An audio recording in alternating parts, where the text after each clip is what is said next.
Buenas tardes, bienvenida al programa municipal, en nombre de la Comisión de Bienvenido Centenario y de la comunidad de las Margaritas y bienvenidos todos los demás. Esta tarde vamos a escuchar una conferencia sobre la vinculación que tiene la Orden del Carmen de esta comunidad con nuestra comunidad, con la vida de Valle.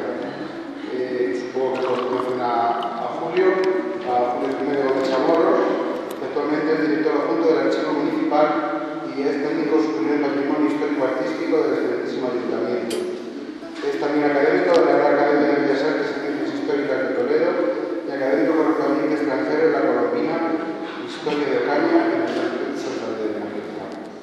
Es licenciado en Historia por la Universidad de Castilla-La Mancha con la máxima calificación, en cuya facultad fue contratado como investigador de la Facultad de Letras de Ciudad Real, en un máster de archivística, y es especialista universitario en archivística por la UNED. Fue nombrado investigador por grado por el Instituto de Historia y el Consejo Superior de Investigaciones Científicas, y es miembro de la Fundación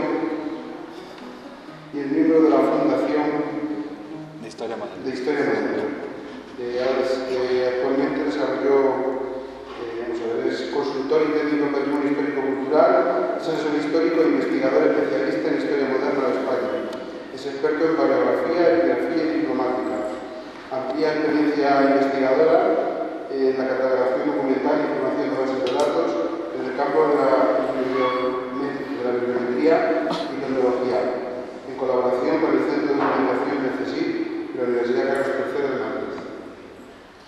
Su actividad científica se centra en torno a la temática de la administración y gobierno municipal, nobleza y órdenes militares, especialmente en lo concerniente a la Orden de Santiago durante los siglos XV al XVIII. Línea historiográfica aceptada como muestra de sus publicaciones en congresos internacionales y nacionales, reuniones científicas y seminarios, destacando su participación como ponente y comunicante en universidades como Lisboa, Granada, Santiago de Compostela, Córdoba, Gijón, Pamplona, Málaga y Córdoba, y la Universidad Complutense de Madrid.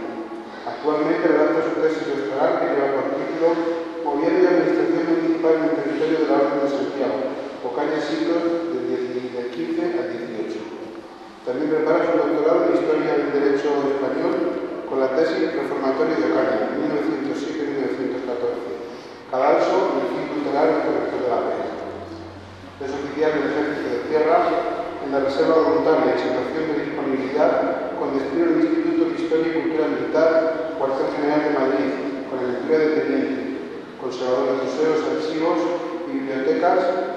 Obtiene también diploma de aptitud en técnicas pedagógicas para oficiales del Ejército de Tierra, colaborador del Museo General Militar y de la Revista de Historia Militar, titulado militar en armamento, heráldica, fisiología y fortificaciones y poliédrica, relacionado con su actividad museística y museológica, entre otras muestras. Destaca su labor como comisario del Museo Arqueológico Municipal de Ocaña y en la exposición de la Historia de la Villa, el Cristo de Ocaña de Lucas Jordán, en colaboración con Patrimonio Nacional. Ha sido agraciado por su majestad por la gran cruz de caballero de la Orden de Isabel la Católica y es caballero de la Orden de Caballería del Santo Sepulcro de Jerusalén. Pues también, como dijo Ocaña, está vinculado a las cofradías del Señor Jesús, actualmente también desempeña el puesto de secretario. Y gozo pues, del cariño de esta comunidad, que también me quisieron que esta tarde nos hablase pues, unas pinceladas históricas de lo que ha sido la tradición americana.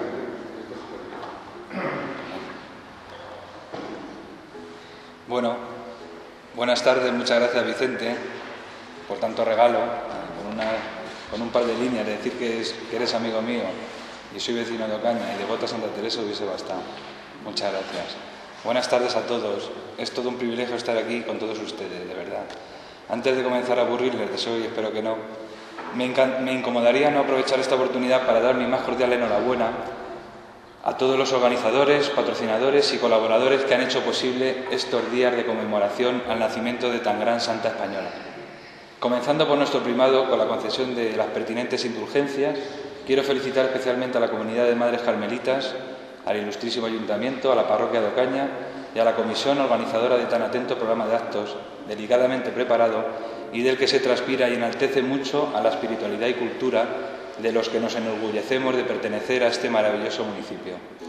Quiero agradecer especialmente los desvelos y desprendimientos de nuestra señora alcaldesa, pues me consta mucho el esfuerzo que haces para con poco hacer mucho, y por supuesto a mi querido amigo Vicente López, alma mater del proyecto, y cómo no, a mis queridísimas y admiradas madres y hermanas carmelitas que tanto y de manera tan callada y desinteresada hacen a diario por todos nosotros. Ustedes ya me comprenden. De veras, muchísimas gracias a todos por este regalo en el que me habéis incluido y para el que espero estar a la altura. Ahora, unas disculpas a la organización que espero sean entendidas por lo que merece el cambio. Y es que he considerado titular este trabajo, oh dichosa descalced, que tanta gloria acarreas, las hijas de Santa Teresa del convento de Ocaña. Como ven, varía por el título que aparece en los programas de mano, pero creo merece muchísimo la pena tal reconsideración, pues fueron las últimas palabras que exhortó la Madre Beatriz de Jesús, sobrina de Santa Teresa y una de las fundadoras de este convento de Ocaña en el momento de su muerte. Hecha esta aclaración y entrando ya en materia, con un ligero exordio del asunto que nos ocupa, quiero plantearles algunos aspectos puntuales de nuestra Madre Teresa de Jesús. Toda una mujer del siglo XVI, con todas las letras. Pues bien, como todos saben, nació en Ávila el 28 de marzo de 1515, hija del toledano Alonso Sánchez de Cepeda y de doña Beatriz de Ahumada. No nos toca aquí indagar sobre la biografía y obra de nuestra preferida santa. Ayer nos dio buena cuenta biográfica el profesor Rincón. Si bien destaco solamente que a los 47 años Santa Teresa inició la etapa que la proyectaría en la historia. Con una excepcional personalidad, casi sin recursos, llevó a cabo la difícil empresa de la reforma de la Orden del Carmelo. Debatió con los sabios de la Iglesia, con la propia sociedad de la época y alcanzó todos los logros que se marcó. Fundó 17 conventos en España, regidos por su forma de entender la vida espiritual. Dejó la semilla para la fundación de muchísimos más y produjo una ingente obra literaria que la convirtió en figura destacada entre los escritores del siglo de oro. Mujer de carácter abierto y comunicativo, de extrema sensibilidad y con una inmensa simpatía personal, reunía un temple enérgico que le permitió afrontar las mayores contrariedades. Fue apasionada, intrépida y voluntariosa. Se desenvuelve entre el idealismo y la práctica. Sus biógrafos la definen como una mujer de acción que supo mantenerse firme ante la adversidad.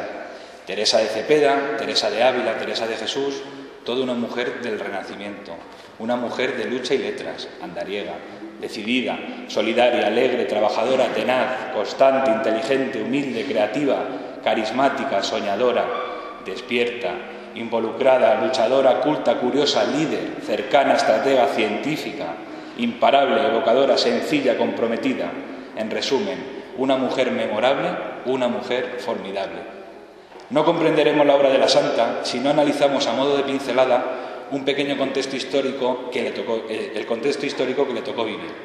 Como bien saben, existió durante el siglo XVI y su obra reformadora y fundadora se trasladó hasta las primeras décadas del siguiente siglo XVII. Eran tiempos en los que España estaba en pleno siglo de oro, un periodo floreciente en cultura y espiritualidad, pero a la vez con sus luces y sus sombras.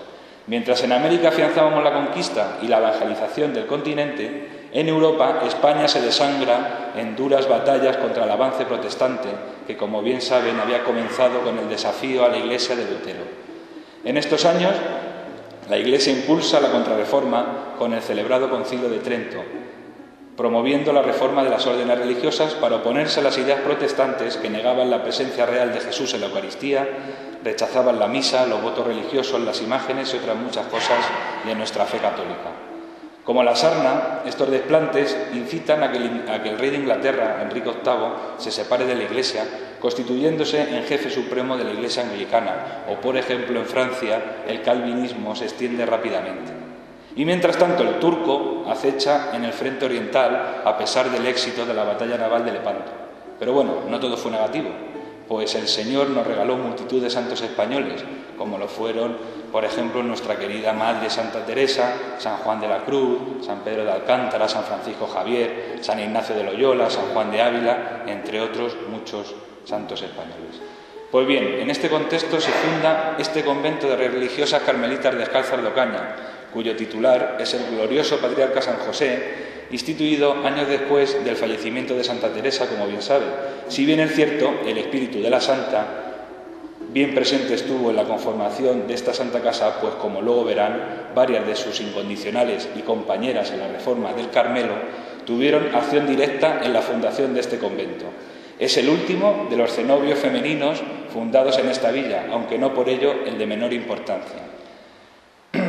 Así se aprecia en su propia fundación. De mano de la fundadora, como bien saben ustedes, doña María Bazán, comienzan las gestiones con el consistorio local para llevarlo a tal efecto. Primero, en 1595 se produce la fundación de este convento de San José y años más tarde, de la misma fundadora, de manos de la misma fundadora, el masculino de San Alberto, vulgo del Carmen, que ustedes conocen como cañenses. Nos centramos, pues, en la primera fundación carmelita de Ocaña, dejando para futuros encuentros el masculino de San Alberto. Como les decía, su titular, el glorioso San José, y su fundadora, doña María Bazán, dama de la reina doña Juana de Austria, hija de Gil González Bazán, de la Casa de los Bazán, y de doña Marquesa Guarte, dueña de honor de la misma princesa. Doña María Bazán, en el instante de la fundación, era ya viuda del laureado don Alonso de Ercilla y Zúñiga, caballero de la Orden de Santiago, gentil hombre de su majestad, admirado poeta y esforzado soldado, cuyos restos reposan para la eternidad en este templo. A la bóveda de esta casa trasladó las cenizas de este su marido, y en su muerte, doña María, que fue después de algunos años que ocupó únicamente en obras de piedad, mandó depositar aquí también las suyas, legando el patronato del convento a sus deudos, los marqueses de Santa Cruz. Aquí arriba pueden observar las armas de Bazán, que son correspondientes con esta gran casa española. El arzobispo de Toledo concedió licencia para la fundación, que fue obedecida por el Ayuntamiento de Ocaña el 24 de noviembre de 1595. Los preparativos para alcanzar este anhelo habían comenzado a finales del año anterior. En los libros de acuerdo municipales, en la pequeña exposición que hemos preparado pueden ver un ejemplo, vemos referencias ya en enero de 1595, concretamente el día 31. El regidor destacado en Madrid para los asuntos de la villa da cuentas del negocio del monasterio de carmelitas que quiere fundar doña María Bazán. La villa acuerda total aprecio a la idea de la fundadora y su máximo apoyo en aras a su consecución. 15 días después, la villa recibe respuesta del regidor don Rodrigo de Frías con una carta escrita por doña María Bazán que contiene el traslado de la misiva que envió a su santidad. Pena que hoy no conservemos dichos documentos, sino solo tengamos la referencia a los mismos. La ignorancia, el fatídico 36 que nos priva de tantas cosas, pero bueno, en fin, seguimos. Tras un consejo abierto realizado en la villa y en el que el sentir popular era afecto a la instalación del convento, nos trasladamos al día 3 de noviembre. La justicia y regimiento es llamada a citación por el alcaide del ayuntamiento. El asunto a tratar, pedir a su majestad la licencia pertinente para alcanzar la fundación del convento de monjas carmelitas descalzas. Habiendo conferido acerca de ello todo de conformidad némina y discrepante, dijeron que el establecimiento del monasterio, y cito textual, es muy útil y provechoso, se funde en esta dicha villa, porque de ello es y se le sigue muy gran bien y provecho a todos los vecinos de ella, los cuales, en un consejo abierto que se hizo por provisión del Consejo Real de Órdenes, no hubo ninguna contradicción ni la ha habido hasta ahora. Antes lo desean por las causas arriba dichas, y estas mismas diligencias asimismo se han hecho por el visitador de este partido y arzobispado por provisión del serenísimo archiduque cardenal arzobispo de Toledo. Y así piden y suplican a su majestad y señores del Real Consejo haya por bien de conceder la dicha licencia para la dicha fundación. Teniendo en cuenta que la petición de la villa se realiza el 3 de noviembre, calculen ustedes el tiempo que podía pasar que una carta desde Ocaña llegase a Madrid. Había que calcular también el mismo tiempo de la carta de respuesta y luego también la preparación de diligencias, permisos reales y tal. Pues, contrariamente, tardó muy poco. Y en esto, imagino, es una hipótesis, que doña María Bazán hubo de utilizar sus buenos resortes en la corte, pues pasados unos pocos días, el 24 de noviembre, llega el permiso regio a Ocaña. Es la propia doña María, viuda de Ercilla, quien con venia del regimiento entra en el ayuntamiento de la plaza, en otro sitio, pero en la plaza, para entregar y presentar ante los municipios de Ocaña la real cédula de licencia otorgada por su majestad, así como la propia ya emitida por el archiduque cardenal, ya le comentaba, arzobispo de Toledo, y la provisión favorable del Real Consejo de Castilla. Dicen las crónicas del 17 y del 18 que las obras de edificación duraron hasta el año 1626. Exactamente dicen que fue la dominica 60ª que vendría a ser como el 4 de febrero. Persiste en que la piadosa fundadora señaló para la manutención de las monjas unos 700 ducados de renta anual, dando también 4.000 ducados en dinero para la sacristía. Hizo donativos de admirables ternos, ricas prendas y reliquias, contándose entre estas 12 cabezas de santos obispos y otras gloriosas santas, y en una urna de plata una de las 11.000 vírgenes que con Santa Úrsula recibieron la corona del martirio. También regaló al convento una cruz de oro guarnecida de preciosas piedras, en cuyo centro guardaba una espina de la corona que penetró la sagrada cabeza de Cristo Redentor. La tradición de la casa también señala que otro de los presentes de Doña María fue la conocida como Virgen de los Portentos, y es esa Virgen de alabastro preciosa del siglo XVI que todos ustedes pueden igualmente admirar en esa pequeña exposición que hemos preparado para estos días. Además, Doña María instituyó una capellanía a la que señaló 300 ducados anuales para dotación del capellán. Prosiguen los anales en señalar que las hermanas carmelitas hicieron entrada en Ocaña hacia el día 22 de noviembre de 1595. El día 26, que es el día que había elegido la villa para venir en forma de ello, quedan citados casi en este habitáculo. Se procede a la colocación con la mayor solemnidad del Santísimo Sacramento en el habitáculo provisional instalado hasta la culminación de esta presente fábrica de convento e iglesia. Les decía que si bien es cierto Santa Teresa había fallecido años antes, lógicamente su espíritu estaría presente en esta fundación. Y es más, sus más fervientes colaboradoras y leales toman parte activa en este establecimiento y desarrollan el bendito Carmelo en esta casa. Así pues, la Madre Beatriz de Jesús, sobrina de la Santa Madre, fue su primera priora. Además, vienen como fundadoras la Madre María de San Jerónimo, del convento de Ávila, que reunía las circunstancias de ser prima de Santa Teresa, y de Madrid vinieron la venerable Ana de San Bartolomé y la subpriora Isabel de la Cruz. De Toledo vino Sor María del Santísimo Sacramento, y del convento de Medina del Campo, Juana de Jesús y María de la Visitación. Por su relevancia, muchas de ellas han sido bien estudiadas por la comunidad científica y desde un punto de vista histórico quedan encuadradas entre las grandes de la Orden del Carmelo. Pero a mí lo que hoy me interesa es trasladarles cómo vivieron en este convento y cómo fueron los primeros años de vida de esta comunidad, más que bombardearles aquí con multitud de datos que ni tenemos tiempo y tampoco recordarían cuando terminásemos la charla. Hoy nos vamos a quedar con el anecdotario de un manuscrito que hace tiempo hallé en la Biblioteca Nacional, que fue toda una suerte, que está escrito en las primeras décadas del siglo XVII y sus autoras son las madres de este convento, Mariana de San Pedro y María Teresa de Jesús, que en su tiempo fueran prioras de este convento de San José.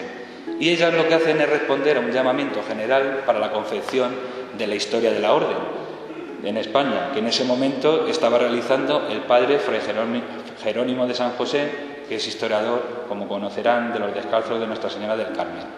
El panegírico es muy dificultoso en su lectura, pero muestra cantidad innumerable de datos reseñables sobre la perfección en la vida de las hermanas que residieron en este convento durante los primeros 40 años desde la fundación. Muestra las admirables vidas de todas las religiosas que habían muerto en esta casa desde su fundación, tenidas en su tiempo de muy gran virtud, aventajado brío y perfección en todo género de virtudes. Vamos a ver unos ejemplos representativos porque son más de una decena y claro, a mí me encantaría, pero no es plan de estar aquí 4 horas. Yo sí tengo pensado que toda la descripción de todas las hermanas y madres se lo pasaré a la Madre Superiora y a las hermanas. Si ustedes están interesados, o casi que podría emplazar aquí al editor local, si quiere publicarlo, ya hablamos. Entonces voy a hacer una pequeña selección y les voy a ir hablando un poco de lo que era la vida en el convento con las propias palabras de estas madres que mandan a Fray Jerónimo. Entonces, por ejemplo, son más de 12 relatos. Les voy a decir unos cuantos, si luego nos queda un poquito de tiempo, incidimos sobre alguna. Es que también me gustaría acabar con otra cosa, pero son muchas cosas y hay poco tiempo. Y lo que sí te pido, Vicente, que me ha agitado el móvil, que me avises del tiempo porque ahora mismo estoy aquí sin nada, ¿vale? Vamos bien, de momento. Bueno, pues la primera que les voy a contar alguna cosilla es la hermana Catalina de Cristo. Esta hermana era natural de Ocaña. Fue su llamamiento muy particular por las muestras que dio en todo género de virtudes. Ingresó en este convento al día siguiente de San José y lo hizo en contra de la voluntad de sus hermanos y familiares. Dice la Madre Mariana de San Pedro que, hallando la puerta abierta a la hermana Catalina de Cristo, pues estaban entrando los adornos y cosas que habían utilizado para la fiesta de San José, dice textualmente: tomando un niño de Jesús de las manos del sacristán, se entró con él, dejando el manto en las de su hermana y las que venían con ella, que la fueron a detener, diciendo: yo con el niño Jesús me entro, que pareció milagro no caer por la resistencia que le hicieron y tener las manos ocupadas con su majestad, que es Dios, a que dio todo el linaje consentimiento de que hubiese venido sin su licencia. Ella les dijo palabras tan vivas y eficaces que ansí ellos como nuestra Madre Beatriz de Jesús, que era priora, y las religiosas que la estaban oyendo, quedaron espantadas para bien y muy ciertas de que era Espíritu de Dios el que hablaba y le traía a su casa. Y se fue bien confirmando por todo el discurso de su vida. Prosigue el relato diciendo que, fundádole el hábito, siendo su condición alegre y esparcida, parecía que fuera religiosa veterana en su mortificación y compostura, habiendo acudido con tanto cuidado y puntualidad a todos los ejercicios de noviciado, que era edificación de todas, y decía la Madre Beatriz de Jesús, que fue su maestra, verla más preparada ante Dios que a otras que llevaban más tiempo en religión. Y dice: y viose porque era su cuidado y asistencia en la oración muy grande, nunca la vi sentada en ella, y en su postura y composición se echaba de ver, estaba bien ocupada y con andar en todos los oficios de la comunidad. Para esto nunca le faltaba tiempo, y tomaba otros extraordinarios perdiéndolo de su comodidad, como era la hora de dormir y otra después de maitines. Siempre se levantaba a las 4 de la mañana. Era admirable su consejo y gran celo de las cosas de la religión, la que observaba con gran cuidado y persuadía con buen término a las demás, como se veía cerca de algunas aprobaciones de novicias. Cuando se ofrecía alguna murmuracioncilla, dice la Madre que la divertía con modestia y caimiento, que era consuelo hablar con ella en todas las materias. Tenía apacibilidad grande en todos los oficios que la obediencia ocupaba, realizándolos con gran cuidado y perfección, y con toda curiosidad como era la sacristía, porque tenía muy buenas habilidades para todo, y en las cosas de utilidad y mortificación se conoció, la tenía muy consolidada, pues ofreciéndosele, la llevó con mucha sumisión en acudir a todas las cosas de la comunidad, con gran puntualidad, aunque tuviese muchas ocupaciones, y en las mortificaciones de refectorio jamás faltó, y las hacía siempre tan penosas, y que le supiesen tan gran esfuerzo, que dice la Madre, que me hacía alabar a Dios, y el sentimiento y lágrimas con que decía sus culpas. Como decimos, fue muy señalada en todo género de virtudes, siendo particular en su abstinencia y penitencia, pues sus disciplinas y silencios fueron muchos, y el dormir sobre una tabla sobre el jergón de paja era muy ordinario. En la comida fue grande su mortificación. En más de 14 años no comió más de una vez al día, dejando siempre apartado lo mejor para la comunidad, que era la fruta, y esta fruta se daba en las fiestas de Cristo nuestro Señor, Día de Nuestra Señora, santos y demás. Nunca partía pan, y tenía pedido a las refitoleras que le pusiesen todos los pedazos sacros que habían sobrado el día antes. La casi nula ingesta de alimento incidió gravemente en su estado físico, lo que incitó a los prelados de la orden a obligarla a comer en la noche. Aunque la relatora insiste que aún así solo comía unas poquillas pasas y tanto pan como 2 dedos, y muchas veces lo uno solo. Como yo vi que estuve en su lado en el refectorio casi siempre, y es cierta verdad que era notable su mortificación en esto, porque nunca comía cosa de gusto, sino lo muy preciso para sustentar su vida, dice la Madre.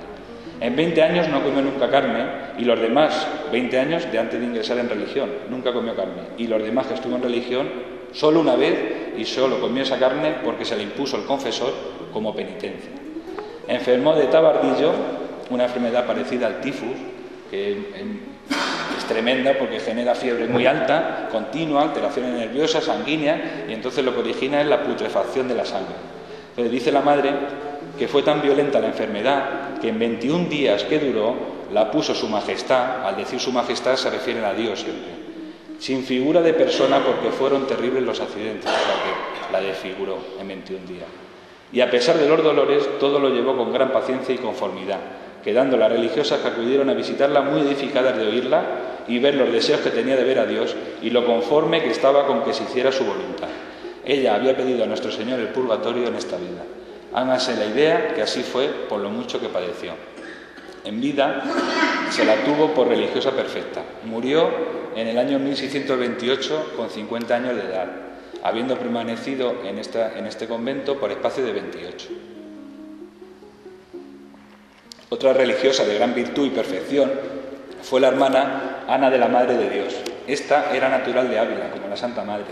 Era tan grande su caridad y mortificación que antes de ingresar en las Carmelitas ya se había ejercitado mucho en el cuidado de pobres y enfermos, añadiendo la relatora que tenían estos pobres y enfermos tanta fe en ella que en solo tocar su mano les parecía les había de sanar, y así le sucedió en muchas ocasiones con los remedios que les aplicaba. Incluso tuvo espíritu de irse disfrazada a darlo todo a un hospital, antes de ingresar en el convento, lógicamente. Durante sus años en la religión fue muy puntual en las cosas de obediencia, aunque fuese a costa de mucho trabajo, y jamás faltó a sus obligaciones. Esto es casi, normal en todo. Para ello el mejor regalo que podía recibir era el que se le ordenase servir a sus hermanas y a la comunidad. Y cuanto mayor y dificultoso fue el servicio, dice la madre, más contenta andaba.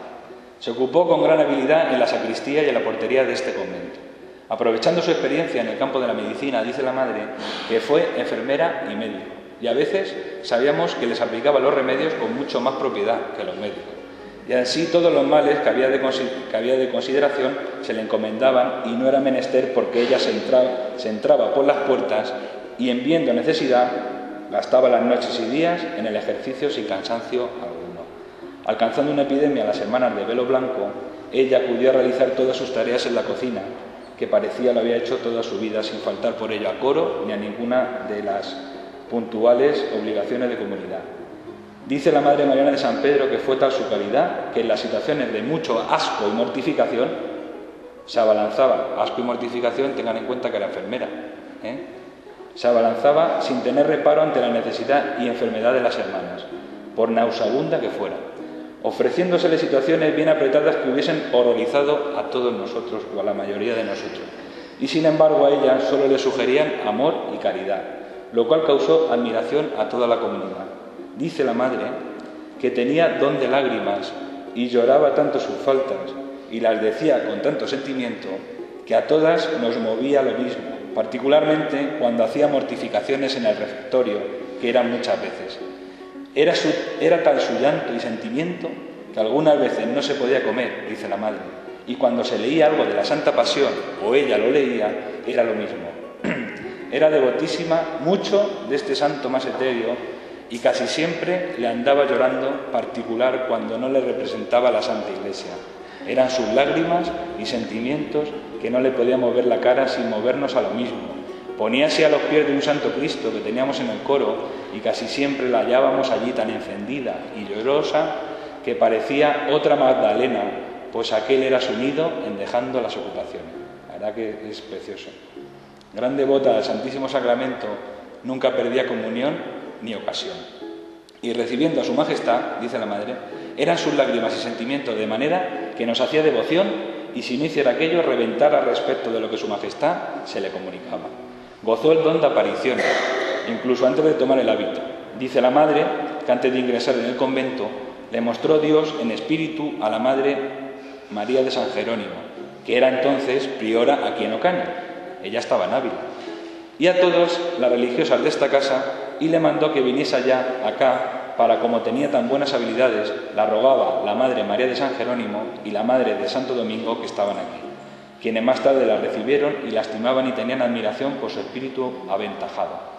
Era tal su humildad y mortificación que no perdía ocasión alguna en mostrarlas. Por ejemplo, habiendo novicias en el convento, pedía que se le recibiese a ella al noviciado. Ella ya estaba ordenada, ella ya era monja profesa, pero pedía licencias a los prelados para ella también introducirse con la maestra de novicia. Era tal su humildad y mortificación que seguía aprendiendo a diario. Incluso una maestra de novicios que la trató bravamente, llevando a nuestra Ana de la Madre de Dios, es una de estas ocasiones, una maestra de novicias la probó y ejercitó bravamente, llevándolo nuestra Ana de la Madre de Dios con tanta alegría y sumisión que edificaba a todas las demás. Dice la madre relatora, que le parecía cierto no haber avariento en el mundo con tantas ansias por las riquezas como ella había por las mortificaciones, por los oprobios, por las vergüenzas y por las degradaciones.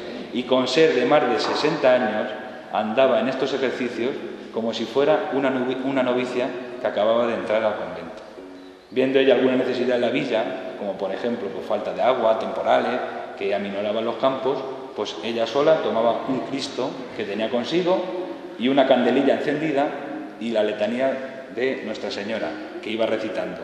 Y se salía a la huerta y a las ermitas pidiendo misericordia con tantas lágrimas, dice la madre, que teníamos por sin duda que Dios se lo iba a conceder.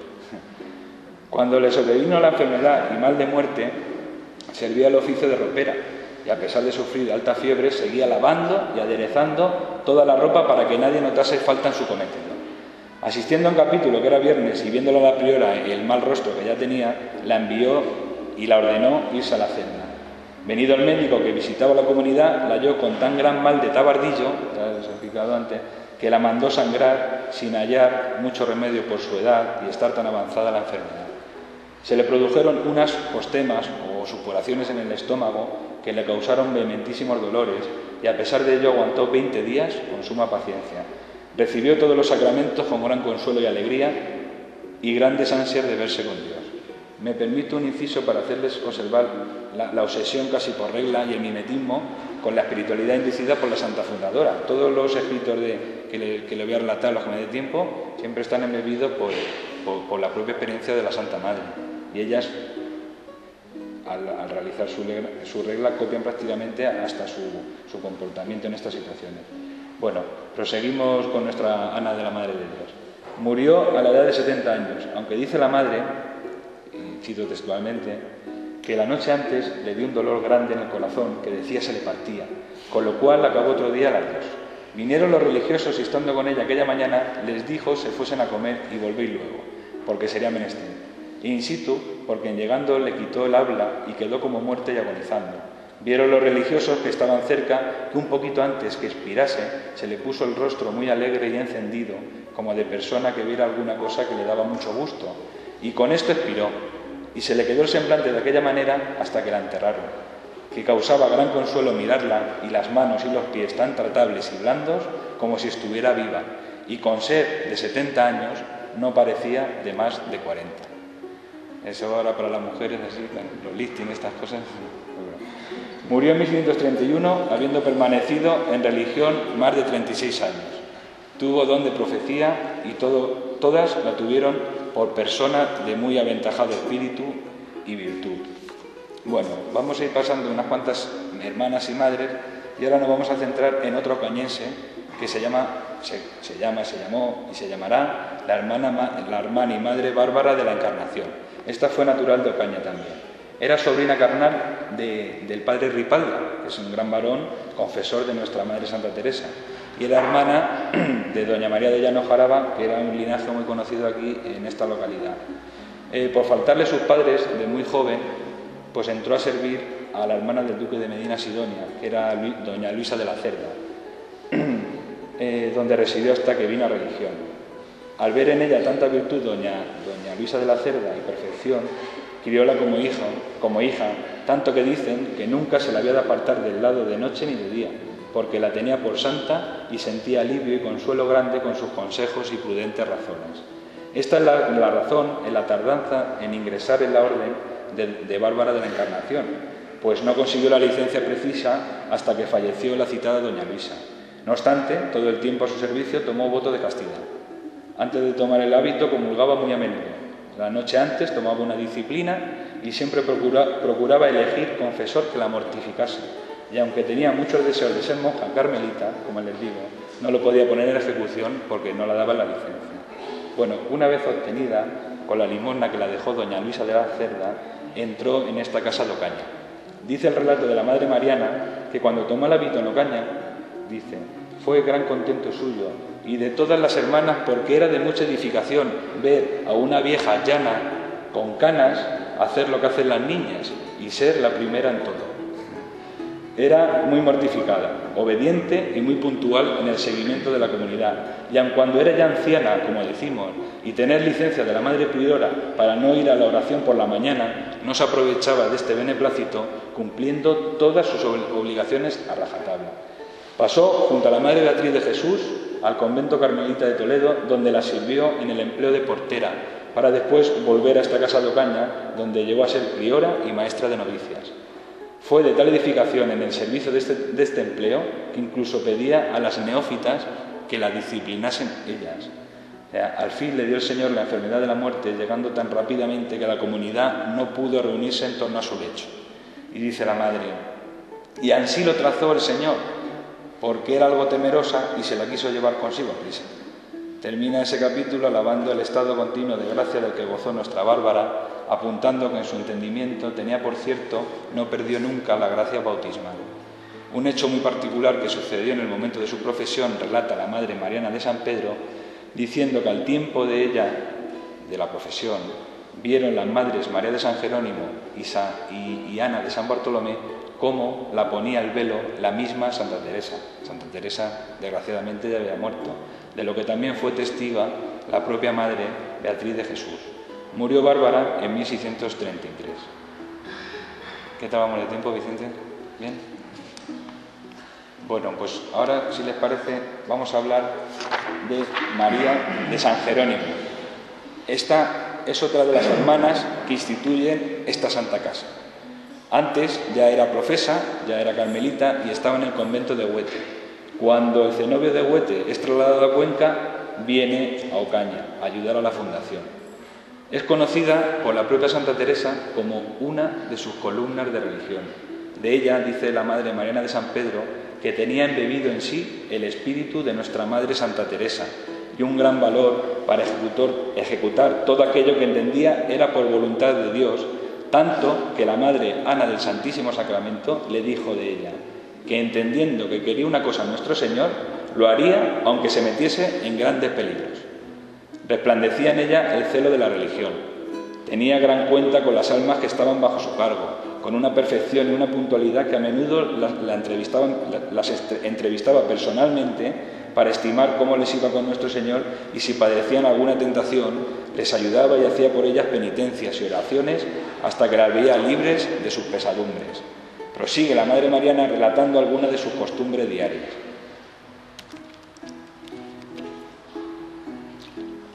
Decía a las novicias le dijesen las repugnancias que tenían y pensamientos, para que se los quitase, y ayudaba mucho a las almas porque tenía lo sobrenatural. Y andando una vez con gran frío porque hacía muy grande, y faltándole la ropa necesaria para su reparo, no pedía cosa alguna, y ansí lo tenía de costumbre. Su comida ordinaria era una sardina y un huevo. Y con pasar muchas jaquecas y otros muchos achaques, y ser ya tan vieja y haber trabajado tanto, seguía la comunidad con tanta puntualidad como si hubiese venido ayer. Y esto no solo en ir al coro, sino también en cualquier cosa de trabajo que mandase, era la primera. Ante las adversidades más tremendas de la fundación, ella exclamó que bien pudiera contrarrestarlas de no ser monja descalza. Se le apareció Santa Teresa y le prometió ayudarle en la fundación. Y así, dice la Madre, se le parecía, pues era el olor tan grande en toda la casa que le precedían todas, y yo, por no haberlo olido, pasando esta santa por junto a mí, fue tan grande el que me dio que por poco no me privara el sentido, y así fui forzada a decir que lo creía. En sus manos profesaron 4 religiosas de coro y 2 de velo blanco en esta casa de Ocaña. De Dios obtuvo grandes favores y mercedes. Hubo visiones acerca de la hermana Juana de San Ángel, que fue otra de las hermanas de Ocaña, de la que ahora, si podemos, diremos algo, cuya vida fue de gran edificación. En una de ellas la vio nuestra María de San Jerónimo a Juana de San Ángelo en una visión muy cerca de nuestro Señor, escuchándole decirle: no podrás estar lo que ésta pudo, porque fue alma muy perfecta. Además tuvo don de profecía, teniendo, entre otras visiones, por ejemplo, profetizó la muerte en batalla de un caballero hermano de una de las religiosas que se ahogó en el mar, herido de los enemigos. Fue muy perseguida también de los demonios, Ave María Purísima. Narra la Madre Mariana de San Pedro que una vez se le apareció uno en figura de un animal ferocísimo, el cual con la cola azotaba la tierra con grande fuerza, y con estos golpes hacía señal en ella de 4 dedos.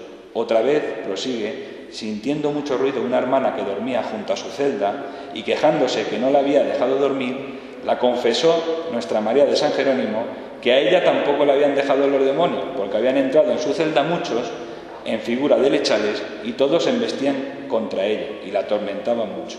Pero bueno, estos tormentos siempre fueron menores que las mercedes que la concedió el Señor, tantas que ella misma decía no poder con ellas.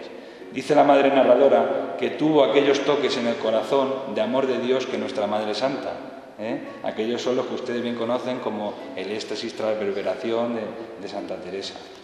Dice también que vio a las hermanas del coro que cantando el Te Deum, laudamos, tenía cada una un ángel sobre la cabeza y otras muchas cosas tuvo. Padeció esta religiosa grandes dolores y enfermedades, un zaratán en el pecho. Un zaratán, para que lo entiendan hoy actualmente, es un cáncer de pecho. Y un zaratán en la pierna, un cáncer de pierna, lógicamente. Entonces, pues, fue menester abrírsela, el zaratán, y era tan grande el olor que aún en la celda se sentía cuando se la descubría las llagas. Y a pesar de lo doloroso del hecho, ella mantenía una compostura espectacular, recitando coplas en que declaraba bien sus conceptos y sentimientos, que esta gracia tenía, dice la madre, con las demás de ser muy buena poeta. Murió el día 6 de marzo, día de San Cirilo. Vivió en esta santa casa de Ocaña por espacio de más de 20 años y murió aproximadamente a los 60 años de edad. Vamos pasando. ¿Están cansados? ¿Están bien? ¿Seguimos? Mira, ahora vamos a hablar de Juana de San Ángelo y me gustaría hablar de la hermana María de la Visitación y creo que ya lo podríamos dejar para el año que viene. Bueno, la niña, porque era una niña, Juana de San Ángelo, que les he dicho antes que tuvo una visión, fue hermana de Velo Blanco y era natural de Villacastín, Segovia. Viene a religión muy niña, o sea, sin haber perdido la gracia del bautismo, dice la madre. Dice la madre que fue un ángel en cuerpo y alma, muy chiquitita de cuerpo y flaca, mas muy grande en virtudes y muy fuerte para servir al Señor. Como un ángel tenía una alegría afable, grave y modesta, que se hacía respetar como alma tan favorecida de Dios, y todas las preladas la querían mucho. Toda la comunidad la tenía por santa, por ver en ella pues una vida sin ninguna mancha, sin ningún tipo de falta, algo que la pudiesen reprochar. La sobrevino una terrible enfermedad que se convirtió en su última, y como dice la madre, y esto es muy bonito, al fin murió para comenzar a vivir. Dice la madre María de Teresa de Jesús, que es la otra priora que les decía que iba a escribir en los escritos.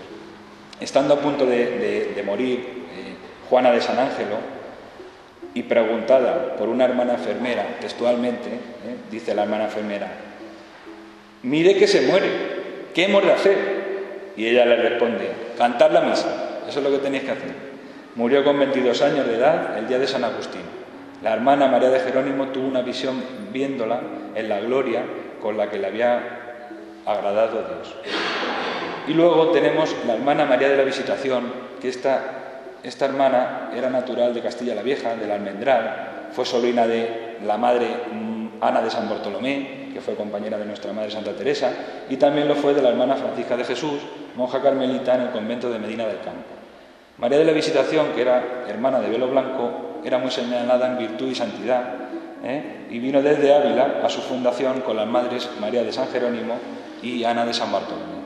Desde luego, dicen las madres que la conocieron bien, dio muestras de mucha santidad y perfección, resplandeciendo en ella un grande y continuado ejercicio de virtudes, humildad, mortificación y desprecio de sí misma.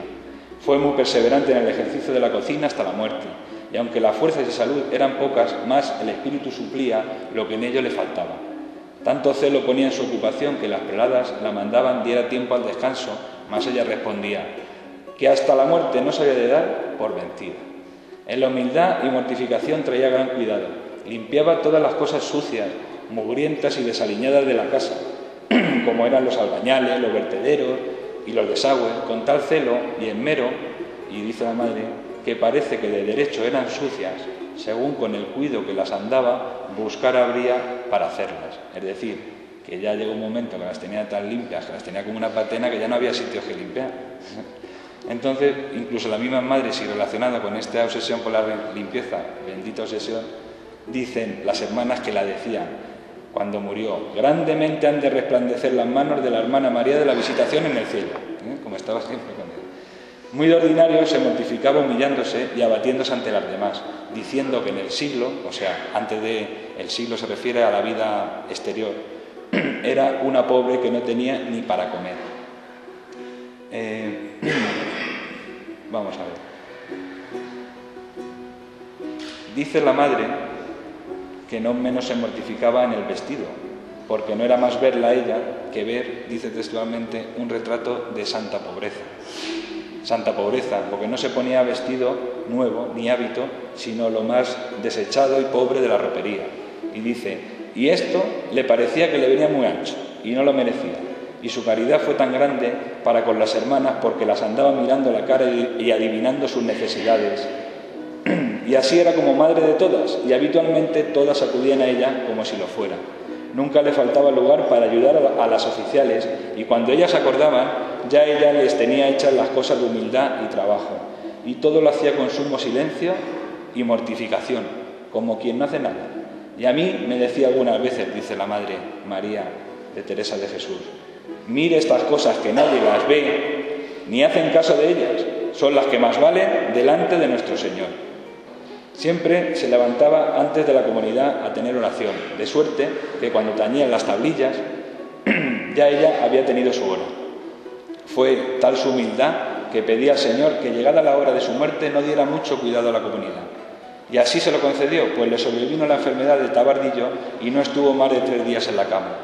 La Madre María Teresa de Jesús relata que en este instante servía ella de enfermera, era enfermera, y era tal la limpieza en su cama y persona, a pesar de tener esta penosa enfermedad, que antes, dice, me daba consuelo el acudir a servirla. Como les decía, cumplió el Señor sus deseos, pues murió el domingo por la noche y en la mañana siguiente, a la hora que llamaban a oración, se sintió por diversas partes de la casa, particularmente en los tránsitos, un olor y fragancia que se echaba bien de ver gran cosa más del cielo que de la tierra. Y dice la relatora, estuvieron muchas de las hermanas y yo fui una de ellas, y así como lo olí, se me ofreció que aquello no era cosa de la tierra, y esto mismo olí a la hora que la hermana María de la Visitación se estaba muriendo. Y fue que como yo hubiese ido a una cosa necesaria a la enferma, oí donde estaban que tañían las matracas, con lo cual entendí que se moría. Aligeré el paso, y al tiempo que llegué al tránsito en que estaba la hermana, sentí el mismo olor y fragancia que 3 días antes había sentido. Llegué a la celda y cabo de poquito expiró, dejándonos a todas muy ciertas de la buena suerte que le había cabido. Bueno, pues yo creo que ya con estos ejemplos hacen ustedes una idea de la vida interior, del esfuerzo que es prácticamente en los 5 siglos no ha cambiado nada, porque nuestras madres y hermanas siguen esforzándose y dándolo todo por el Señor y por nosotros. La verdad que la simple lectura de estas tan desprendidas y apasionadas vidas, pues casi que te emociona, ¿verdad? Entonces me voy a detener aquí con el tema de las hermanas, y si no están muy cansados, ¿están cansados? Pues me gustaría terminar y regalar a todos, y a mí mismo, y a la madre y a las hermanas, con un relato precioso que hay de una publicación de 1615, de una carta que manda varios hermanos del convento del Carmen de aquí de Ocaña para explicar qué fiestas se hicieron aquí cuando beatificaron a Santa Teresa. Y para que se hagan ustedes una idea de la importancia de las fiestas y de Ocaña en esa época, pues prácticamente del rango de Ocaña solo aparece ella. Y ahora en el introito van a ver cómo se trataba en esa época en nuestra vida. Son 3 hojitas para que vean cómo honraron y homenajearon, que no solo somos nosotros los primeros que lo hacen, sino que ya en 1615 la villa tal. Mire, imagínense en esta misma situación, porque el convento prácticamente ya estaba terminado. En 1615 faltaban 10 añitos, ya había planta. Detrás solo había campo. La plaza mayor ya no tenía la picota. Entonces se juegan y rompen cañas sin problemas. La calle de la Gobernación, que es Roberto García Ochoa, el convento de Santa Clara, las casas maestrales engalanadas. Nobles un poquito más allá, en el Palacio de los Bustos de los Condes de Mora. Columnas de clérigos y religiosos loando a Teresa de Ávila. Paso a relatarles el convenio que les digo, que está escrito por Fray Diego de San José en la publicación final. Dice así: la insigne villa de Ocaña, mesa de la cual llaman a un llano contorno que la rodea, de más de 4 leguas de diámetro, tan fértil de viñas y olivares, que hay pocas tierras en España que lo sean tanto. Es en el arzobispado de Toledo la que puede competir con ciudades de mucho nombre, pues solo éste le falta, porque en la mucha nobleza que en ella hay, en el número de vecinos, trato político y cortesano, principales iglesias y conventos de religiosos y de religiosas, y en la riqueza de sus moradores, a pocas ciudades reconoce ventaja. Es cabeza del maestrazgo de Santiago, y fue antiguamente la corte y asiento del maestre de esta orden militar. La nuestra, refiriéndose a la Orden del Carmen, tiene allí 2 conventos, uno de frailes de los mejores de esta provincia y otro de monjas, en los cuales y en la villa se celebraron las fiestas de nuestra Santa Madre con la solemnidad y grandeza que contienen la siguiente relación. Recibióse en esta villa la nueva con muy grande regocijo y alegría, y de muchas maneras mostró el ayuntamiento deseo de festejarlas con solemnes demostraciones. Para la primera noche se pusieron en las plazas, calles y torres de las iglesias y conventos muchas luminarias, con lo cual, y el solemne tañido de campanas de toda la villa y de nuestras casas, se hizo la primera muestra de alegría, reservando lo demás para las fiestas principales. 3 días antes que llegase las notificó el gobernador a toda la villa con público pregón, mandando debajo de grandes penas que para la víspera de la fiesta, que fue a 4 de octubre, todos barriesen sus calles y encendiesen fuegos en ellas aquella noche. Llegando la ocasión, lo hicieron cumplidísimamente, porque cantadas las primeras vísperas con buena parte de la capilla de Toledo, que se procuró traer para este efecto, se encendieron por toda la villa gran cantidad de fuegos en los conventos y parroquias, y en nuestra casa hubo algunas invenciones de pólvora que alegraron mucho la villa, especialmente una sierpe llena de cohetes voladores que cuando se le pegó fuego despidió muchos de ellos, y a las veces mangas de 200 que subían tan altos que parece se perdían de vista.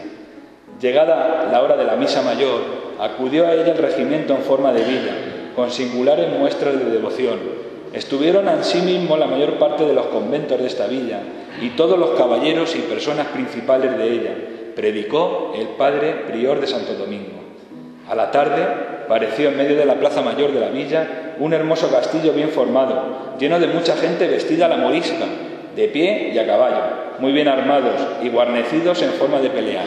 Sobre este castillo estaba otro castillete menor, lleno de cosas de pólvora y de tiros, y todo muy encubierto y disimulado. Anduvo por la plaza una escuadra o zuiza de soldados vestidos a la española, muy bien armados, algunos de punta en blanco, otros con morriones y arcabuces, y llegando cerca del castillo, lo embistieron y dieron grande batería. Defendíase los moros valientemente, y por ambas partes se escaramuzó por gran rato, hasta que los españoles entraron el castillo y después de grande ruido de tiros que sonaron dentro, fueron expelidos los moros y salieron del castillo corridos y amenguados. Estando pues, estos se imaginan que es una significación estando pues señores de los españoles, los moros, y toda la vida muy alegre y regocijada, viendo un espectáculo de tanto gusto, se pegó fuego al castillo menor, que estaba en la parte alta, el cual despidió de sí infinitos cohetes, y mangas que grande cantidad de ellos disparáronse dentro de muchos tiros, y últimamente se encendió todo, y se hizo ceniza con particular alegría de todos, porque salió todo muy a tiempo, y se representó muy al vivo una trabada y reñida escaramuza, con lo cual se acabaron las fiestas de esta noche. El lunes se hicieron los oficios con la misma solemnidad, concurso y música que el domingo. Predicó el padre guardián del convento de San Francisco. A la tarde la villa corrió toros en la plaza, para los cuales y para la demás solemnidad de esta fiesta acudió de la comarca infinita gente. El martes predicó un religioso de la Compañía de Jesús. Para la tarde, los caballeros e hijosdalgo de la villa hicieron en la Plaza Mayor un muy lucido torneo de a pie. Estuvo la plaza muy bien dispuesta para el efecto, porque en medio de ella se había levantado un tablado muy capaz, así para los torneantes como para los padrinos y jueces. Estaban las ventanas y balcones de ellas muy bien aderezadas, con sus tapetes y algunas con sus enramadas. Llegada la hora y presentados los mantenedores, jueces y padrinos, se hizo esta fiesta también con tanto cumplimiento, gasto de galas y destreza, como se pudiera hacer en una grande ciudad, porque no faltaron sus entradas muy vistosas, con los aparatos de carros, acemilas cargadas de armas y todo lo demás necesario para hacerse con la grandeza y aparato que se debía a los que le hacían y a los que la miraban. Acabada esta fiesta en la plaza, habiendo regocijado con ella a toda la villa y gente de la comarca, no quedó satisfecha la nobleza de Ocaña. Antes, sin reparar en lo que le habían cansado los torneantes, dieron en un pensamiento muy digno de su devoción y nobleza de ánimos, que fue venir a tornear otra vez a la puerta de nuestra iglesia para dar a entender que no se habían ordenado estas fiestas solo para satisfacer al pueblo, sino principalmente por amor de nuestra Santa Madre. Y así hicieron otra vez el torneo tan despacio y con el mismo aparato y cumplimiento como lo habían hecho en la plaza. Este mismo día a la noche hubo, como el sábado, muchos fuegos en toda la villa y algunas invenciones muy notables junto a nuestra casa, especialmente un árbol muy grande y hermoso que a su tiempo disparó infinito número de cohetes voladores y otras invenciones muy vistosas, moviéndose muchas ruedas de fuego velocísimamente que duró por gran espacio. El miércoles predicó el cura de San Juan y a la noche hubo asimismo muchas luminarias y después de las 8 de la noche salieron los caballeros en forma de encamisada con excelentes libreas y sus hachas encendidas en las manos y los caballos muy bien enjaezados. Discurrieron así por toda la villa, estando toda la gente a las ventanas y precediendo sus fuegos de chirimías y clarines vinieron junto a nuestra casa. Y enfrente de la iglesia corrieron muchas carreras e hicieron otras gentilezas a caballo, muchas inclinaciones y cortesías a la puerta de la iglesia, mostrando de todas maneras que les salía muy del corazón cuanto hacían en servicio de la Santa. Los 4 días siguientes se hizo la fiesta en el convento de nuestras religiosas, con la misma música, concurso y sermones, cada día como en nuestra casa, y porque todos afirmaron que las dos iglesias estaban muy conformes y tan parecidas en el adorno que, siendo dos diferentes, parecían una misma. Habían dejado de propósito de decir algo acerca del adorno de nuestra iglesia. Y así digo que estuvieron entrambas por extremo curiosas, colgadas la capilla mayor de muy buenas telas, y el cuerpo de brocateles y damascos, sembrados por ellos mucha cantidad de muy ingeniosos versos en diferentes lenguas y jeroglíficos curiosamente pintados, y por la parte de las cenefas repartidos muy buenos cuadros que los hermoseaban mucho. Los altares colaterales estaban muy vistosos y llenos de relicarios, agnus, ramilletes y otras cosas muy ricas y curiosas. El altar mayor en los dos conventos estuvo maravillosamente aderezado con frontales de telas y brocados, grande número de candeleros y velas blancas, medios cuerpos de santos, con reliquias muy insignes y otras cosas de mucha curiosidad y riqueza. Tenían sus doseles que los cubrían y adornaban, y debajo de cada uno de ellos estaba un hermoso cuadro de nuestra Santa Madre Teresa, que hacía altar mayor, sin que hubiese otro cuadro alguno. Con este adorno estaban las dos iglesias curiosas, devotas y graves, y a los que entraban en ellas no parece que acertaban a salir, ponderando todos la buena y curiosa composición de ellas, y no menos la uniformidad que tan agradable es, y más en las cosas de devoción. La que en esta ciudad y comarcas ha cobrado de nuevo a nuestra Santa Madre es muy grande. Nuestro Señor se ha servido de cumplir el común deseo de todos, que es ver su canonización. Esta era la beatificación, para la cual serían sin duda las demostraciones mucho más crecidas por haber quedado todos muy sabrosos y notablemente bien afectos. Y ya termina explicando, cómo no, que hubo un milagro. Y dice: pero no fuera justo pasar de aquí sin reparar en una cosa digna de toda ponderación. Y es que se ha experimentado la protección que la Santa Madre hacía desde el cielo a los que en la tierra nos regocijamos en su festividad. Y fue que, habiendo venido a esta villa un famoso polvorista con su casa, por haber de asistir de asiento algunos días a la traza y ejecución de las invenciones de pólvora y al gobierno de los fuegos de nuestra fiesta, tenía en su casa cantidad de libras de pólvora que encendida bastara a volarla toda. Estábala refinando y preguntó si había lumbre, previniendo quizás que no lo hubiese por entonces. Una niña, que aún no tenía uso de razón, vino con un tizón encendido. Ocurrió la madre turbada y, pidiendo favor a la Santa Madre Teresa, junto con la oferta de una misa, fue a querer quitar a la niña el tizón, y la turbación y ver al ojo la muerte, si por desgracia de todos cayera alguna centella sobre la pólvora, fue parte para que a entrambas se les cayese sobre ella el mismo tizón y se prendiese. Ella, sin saber lo que hacía, que estaba como fuera de sí, como quien envuelve arena con la misma pólvora, ahogó el fuego, pero no quiso Dios que esto se quedase sin algún testimonio. Y así solo se le quemaron las palmas de las manos para poderlas mostrar viniendo al convento a cumplir su voto y referir el suceso sin que ella ni otra cosa de su casa recibiese daño alguno. Maravilloso el Dios en sus santos. Termina. Muchas gracias.